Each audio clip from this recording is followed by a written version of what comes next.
한 나라의 운명을 짊어진 왕. 그들의 선택 하나하나는 곧 백성의 삶이자 국가의 미래를 결정짓는 중대한 기로였습니다. 하지만 안타깝게도 역사 속에는 오히려 자신의 나라를 깊은 나락으로 밀어넣었던 군주들도 존재하죠. 만약 조선이라는 찬란했던 왕조의 역사 속에서 가장 무능하고 때로는 가장 어리석은 판단으로 말미암아 결국 비극적인 결과를 초래했던 왕 세 분을 꼽아본다면 과연 누구를 선택하시겠습니까? 그리고 그 수많은 실책 속에서 누가 감히 최악의 왕이라는 불명예스러운 칭호를 얻게 될까요? 조선의 흥망성쇠를 좌우했던 군주들의 이야기는 단순히 오래된 과거의 기록으로만 치부할 수 없는 생생한 교훈을 품고 있습니다. 한 지도자의 결정이 얼마나 거대한 파장을 일으키며 국가의 운명을 송두리째 뒤바꿀 수 있는지 오늘날 우리에게도 큰 울림을 주죠. 오늘 이 시간 우리는 조선을 위기로 몰아넣었던 세 왕의 발자취를 따라가며 과연 어떤 지점에서 역사적 비극이 싹트기 시작했고 또 왜 그 비극이 그토록 뼈아프게 반복될 수밖에 없었는지 그 숨겨진 진실을 면밀히 파헤쳐보고자 합니다. 이들의 이야기는 단순히 과거의 인물들을 비난하는 것을 넘어 지금 우리가 살고 있는 시대의 역사를 통해 어떤 중요한 지혜를 배워야 할지 깊이 성찰하게 만들 것입니다. 자, 그럼 본격적인 이야기에 앞서 우리가 오늘 다루게 될 멍청한 왕이라는 표현의 무게감에 대해 잠시 생각해 볼 필요가 있습니다. 왕이라는 자리는 그야말로 막강한 권한과 함께 헤아릴 수 없는 책임감을 동시에 짊어져야 하는 자리입니다. 백성들의 안위는 물론 국가의 존립과 번영까지도 오롯이 그 한 사람의 어깨에 달려 있었으니까요. 그렇기에 나라를 망친 왕이라는 말은 단순히 한 개인의 성격적 결함이나 사적인 무능력을 지칭하는 것을 훨씬 뛰어넘는 의미를 갖습니다. 그것은 국가를 운영하는 시스템 전반의 복합적인 실패를 의미하는 것이죠. 국방은 허술했고 외교는 무기력했으며 백성들의 삶은 피폐해졌지만 그 모든 위기를 제대로 통솔하고 해결할 능력이 없었다는 통치자로서의 근원적인 실패를 뜻하는 것입니다. 고뇌에 찬 왕이 홀로 왕좌에 앉아 흔들리는 나라의 운명을 걱정하는 뒷모습을 상상해 보십시오. 혹은 불안하게 떨리는 조선의 지도가 점차 찢겨나가는 모습을 그려볼 수도 있겠죠. 그 아래서 고통받는 백성들의 실루엣은 과연 누구의 책임이었을까요? 왕의 한 번의 잘못된 판단은 당대 백성들의 삶을 송두리째 파괴했을 뿐만 아니라 후대에까지 돌이킬 수 없는 상처를 남겼습니다. 한 국가의 리더가 개인적인 욕심이나 안일함에 빠져 본분을 망각했을 때 그 결과가 얼마나 참혹할 수 있는지를 역사는 수없이 경고하고 있습니다. 우리는 오늘 이러한 경고를 깊이 새기며 단순히 과거를 비판하는 것을 넘어 미래를 위한 교훈을 얻고자 합니다. 오늘 우리가 만나게 될 세 명의 왕들은 각자 다른 시대적 배경과 환경 속에서 왕위에 올랐지만 공통적으로 국가적 위기 앞에서 제대로 된 리더십을 보여주지 못했다는 평가를 받습니다. 그들의 실책은 단순히 개인적인 불운을 넘어 수많은 백성의 피와 눈물로 얼룩진 비극적인 역사를 만들어냈죠. 과연 이들은 어떤 치명적인 실수를 저질렀으며 그 결과는 어떻게 조선이라는 나라를 파국으로 이끌었을까요? 이제 그 첫 번째 인물부터 만나보겠습니다. 조선 역사상 가장 큰 외침 중 하나였던 임진왜란의 한복판에서 자신의 자리를 지키지 못하고 백성들을 뒤로한 채 피난길에 올랐던 왕. 그는 과연 어떤 모습으로 나라를 이끌었을까요? 바로 선조입니다. 선조는 조선의 14번째 임금으로 그의 이름 앞에는 마치 그림자처럼 임진왜란이라는 먹구름 같은 역사가 늘 따라붙습니다. 평화로웠던 시절에 왕위에 올랐지만 그의 통치기는 한반도를 피로 물들인 대참사로 기억되고 있죠. 그렇다면 선조는 도대체 왜, 또 어떤 모습으로 조선을 이토록 거대한 위기 속으로 밀어넣으셨을까요? 전쟁의 불길이 타오르기 전부터 한반도에는 심상치 않은 긴장감이 감돌고 있었습니다. 일본은 도요토미 히데요시의 지휘 아래 통일을 이룬 뒤 이웃나라를 집어삼키려는 욕망을 숨기지 않았죠. 조선 조정에도 일본의 위험한 움직임에 대한 경고음이 여러 차례 울려 퍼졌습니다. 비록 통신사를 일본에 보내 상황을 파악하려 애썼지만 그들이 가져온 보고는 서로 엇갈린 해석만을 낳아 혼란을 가중시켰을 뿐 결국 전쟁에 철저히 대비하는 데는 실패하고 말았습니다. 나라를 지킬 국방력은 허술하기 짝이 없었고 군사훈련은 거칠애에 불과했으며 군을 지휘하는 체계마저 무너져 있었죠. 마치 거대한 폭풍이 몰려오기 전의 고요함 속에서 다가오는 재앙을 애써 외면하는 듯한 안이한 태도였습니다. 1992년 4월, 마침내 모두가 불안해하던 예감은 끔찍한 현실이 되었습니다. 수십만 명에 달하는 왜군이 부산 앞바다에 나타나 순식간에 상륙했고 거침없는 기세로 북쪽을 향해 진격하기 시작했습니다. 변변한 저항 한 번 제대로 해보지 못한 채 조선의 남부지방은 눈 깜짝할 사이에 왜군의 소나기에 떨어지고 말았죠. 나라는 혼란의 소용돌이에 휩싸였고 백성들은 공포에 질려 어디로 가야 할지 모르는 아비규환의 지경에 이르렀습니다. 이런 절체절명의 순간, 왕으로서 백성과 나라를 굳건히 지켜야 할 선조의 선택은 과연 무엇이었을까요? 그는 수도 한양을 버리고 서북쪽으로 피난을 떠나기로 결정합니다. 성남 백성들의 원망 어린 시선을 뒤로 한 채 왕은 의주까지 도망치듯 발걸음을 재촉했죠. 왕이 수도를 버리고 피난길에 올랐다는 소식은 남아있는 백성들에게는 그야말로 하늘이 무너지는 듯한 절망감을 안겨주었습니다. 나라의 구심점이 흔들리고 사라지자 전국은 사실상 무정부 상태나 다름없었고 백성들은 왜군의 칼날 아래 속수무책으로 희생될 수밖에 없었습니다. 왕의 무책임한 피난은 국론을 심각하게 분열시키고 이미 혼란스러운 상황을 더욱더 부추겼을 뿐입니다. 마치 거대한 배가 거센 폭풍우를 만났을 때 선장이 제일 먼저 배를 버리고 도망쳐버린 것과 같은 상황이었죠. 결국 조선은 스스로의 힘만으로는 왜군을 막아낼 수 없다는 뼈아픈 현실을 인정하고 당시 강대국이었던 명나라에 간절히 구원을 요청하게 됩니다. 명나라 군대의 참전으로 전세는 조금씩 역전되기 시작했지만 그 대가는 너무나도 혹독했습니다. 조선은 자주적인 국방력을 완전히 상실했고 명나라에 의존하는 나약한 외교를 이어갈 수밖에 없었죠. 전란으로 폐허가 된 아름다운 산하, 수많은 백성의 소중한 목숨과 삶의 터전이 사라진 비극은 왕의 안이한 판단과 무능한 리더십이 초래한 참혹한 결과로 역사에 기록되었습니다. 전쟁이 끝난 후에도 선조의 실책은 아쉽게도 계속되었습니다.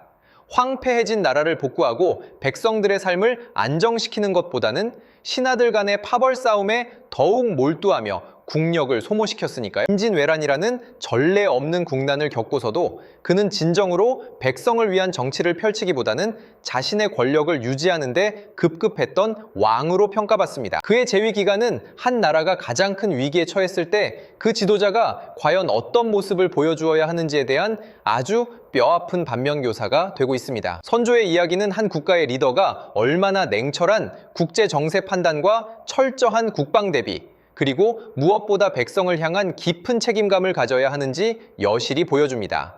그의 무능은 단순히 개인적인 문제가 아니었죠. 조선이라는 나라 전체의 운명을 송두리째 흔들고 수많은 백성의 삶을 파괴한 비극적인 역사의 서막을 열어버린 것입니다. 과연 다음으로 만나볼 왕은 이러한 비극을 극복하고 나라를 다시금 굳건히 세울 수 있었을까요? 선조의 뒤를 이어 왕위에 오른 이는 과연 조선의 비극을 멈추고 나라를 다시금 굳건히 세울 수 있었을까요? 안타깝게도 역사는 또 다른 혼란과 치욕의 시대를 기록하고 있습니다.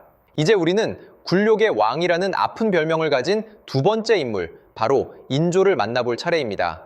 그의 재위 기간은 한 국가가 국제 정세를 얼마나 냉철하게 판단하고 잘못된 신념이 얼마나 큰 재앙을 불러올 수 있는지를 뼈저리게 가르쳐주고 있죠. 인조는 광해군을 폐위시킨 인조반정을 통해 왕위에 올랐지만 시작부터 정통성이라는 무거운 짐을 안고 있었습니다. 백성의 지지보다는 일부 신하들의 뜻에 의해 세워진 정권이었기에 그 기반이 처음부터 흔들렸죠. 왕좌에 앉은 순간부터 인조는 끊임없이 자신의 권위를 증명해야 하는 불안정한 상황에 놓여 있었고, 이는 훗날 펼칠 외교 정책에도 결정적인 영향을 미치게 됩니다. 당시 국제 정세는 급변하고 있었죠.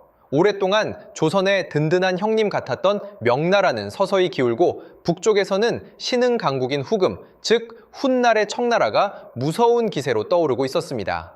그런데도 인조 정권은 명나라를 맹목적으로 따르고 후금을 오랑캐라 멸시하는 친명배금 정책을 고수했습니다.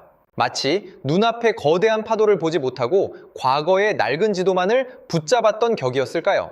이러한 국제 정세에 대한 치명적인 오판은 결국 조선을 걷잡을 수 없는 수렁으로 밀어넣고 말았습니다. 결국 인조 5년 1117년 후금의 군대가 압록강을 넘어 조선을 침략해 들어왔으니 이것이 바로 정묘호란입니다. 미처 대비할 틈도 없이 들이닥친 대군은 파죽지세로 남하했고 인조는 강화도로 급히 피난길에 오를 수밖에 없었죠. 전쟁은 불과 몇 달 만에 끝이 났지만 조선은 후금과 형제의 맹약을 맺는 굴욕적인 조약을 받아들여야만 했습니다. 잠시 숨을 돌리는 듯 했지만 이는 다가올 더 큰 비극의 전조에 불과했죠. 그로부터 9년 뒤 1036년 후금은 국호를 청으로 바꾸고 더욱 강력한 힘을 과시하며 다시 조선을 침략했습니다. 우리 역사에 깊은 상처를 남긴 병자호란입니다. 이번에는 피할 곳도 없었죠. 인조는 남한산성으로 들어가 청나라 대군에 맞서 항전했지만 혹독한 추위와 식량 부족 속에서 고립무원의 상태에 빠지고 맙니다. 척박한 산성 안에서 왕과 신하들은 얼어붙는 추위와 싸우며 마지막 희망을 붙잡으려 애썼지만 결국 한계에 다다르고 말았습니다. 그리고 마침내 조선 역사상 가장 치욕적인 순간이 찾아왔습니다. 인조는 삼전도에서 청태종 앞에 무릎을 꿇고 3번 절하고 9번 머리를 조아리는 이른바 삼전도의 굴욕을 당해야 했습니다. 차가운 겨울 바람이 불던 그날의 삼전대는 한나라의 자존심이 산산이 부서지는 비통한 역사의 장면이 생생하게 새겨져 있죠. 이 굴욕적인 항복은 단순한 의례로 끝나지 않았습니다. 수많은 백성들이 청나라로 끌려가 노예가 되었고 조선의 국토는 또다시 황폐해졌습니다. 경제는 파탄났고 백성들의 삶은 이루 말할 수 없는 고통과 좌절로 점철되었죠. 인조의 잘못된 판단과 고집은 결국 조선이라는 나라와 그 백성들에게 돌이킬 수 없는 깊은 상처를 남기고 말았습니다. 그의 치세는 지도자의 오판이 얼마나 처참한 결과를 초래하는지, 그리고 그 책임이 얼마나 무거운지를 온몸으로 보여주는 아픈 기록으로 남아 있습니다. 인조의 잘못된 판단과 고집은 결국 조선이라는 나라와 그 백성들에게 돌이킬 수 없는 깊은 상처를 남기고 말았습니다. 그의 치세는 지도자의 오판이 얼마나 처참한 결과를 초래하는지, 그리고 그 책임이 얼마나 무거운지를 온몸으로 보여주는 아픈 기록으로 남아있죠. 이제 우리는 조선이라는 배가 거센 파도에 휩쓸려 침몰 직전까지 내몰렸던 마지막 순간으로 시선을 옮겨볼까요? 서구 열강과 일본이라는 거대한 파도가 밀려오던 격동의 시기, 한나라의 운명을 짊어졌지만 결국 그 나라를 지켜내지 못한 마지막 왕, 바로 고종의 이야기입니다. 그의 치세는 마치 폭풍우 속 작은 도치담배와 같았죠. 서구 열강의 거대한 함포가 강화도 앞바다를 위협하고 이웃나라 일본은 맹렬한 기세로 조선의 문을 두드리던 그 순간에도 조선의 외교는 무기력했고 개혁의 시도는 번번이 좌절되었습니다. 고종은 변화의 물결 속에서 개혁을 시도했지만 그 시도는 번번이 좌절되고 말았습니다. 마치 낡은 배의 선장이 거친 파도 속에서 새로운 항로를 찾지 못하고 표류하는 것과 같았죠. 특히 명성황후 시해 사건은 조선의 자주권을 짓밟은 충격적인 역사적 비극으로 기록되어 있습니다. 일본 낭인들이 궁궐에 침입하여 왕비를 시해하는 음산한 밤은 한나라의 주권이 얼마나 허무하게 유린될 수 있는지를 여실히 보여주는 가슴 아픈 장면이었을 겁니다. 이 사건 이후 고종은 러시아 공사관으로 몸을 피하는 아관파천이라는 치욕적인 결정을 내리게 되죠. 왕이 자신의 궁궐을 떠나 타국의 공사관에 의지해야 했던 그 순간 조선의 자존심은 땅에 떨어지고 말았습니다. 이후 고종은 대한제국을 선포하며 자주 독립의 의지를 다지는 듯 보였지만 이미 기울어진 국운을 되돌리기엔 역부족이었습니다. 마치 껍데기만 남은 빈 껍데기처럼 대한제국이라는 이름은 허망하게 울릴 뿐이었죠. 결국 일본은 을사늑약이라는 강압적인 조약을 통해 조선의 외교권을 빼앗았고 이는 사실상 국권을 상실하는 첫걸음이었습니다. 비통함과 절망 속에서 체결된 그 조약은 조선이라는 나라가 역사의 뒤향일로 사라지는 비극적인 서막이었습니다. 결국 일장기가 경복궁에 펄럭이는 모습을 보며 백성들은 깊은 절망감에 빠져들 수밖에 없었죠. 고종의 무기력한 리더십과 시대적 한계는 한나라가 어떻게 외세의 침략 앞에 무너져 내리는지를 보여주는 비극적인 교훈으로 남았습니다. 자, 이제 우리는 선조와 인조, 그리고 고종에 이르기까지 세 왕의 이야기를 모두 살펴보았습니다. 임진왜란의 혼란 속에서 백성을 버리고 피난길에 올랐던 선조, 국제 정세의 흐름을 읽지 못하고 치욕적인 굴욕을 감내해야 했던 인조, 그리고 서구 열강의 파고 속에서 결국 나라를 지키지 못한 고종까지, 이들의 치명적인 실책들은 단순히 한 개인의 잘못을 넘어 한 국가의 운명을 송두리째 뒤흔드는 파국으로 이어졌습니다. 과연 이들 중 누가 최악이라는 불명예를 안아야 할까요?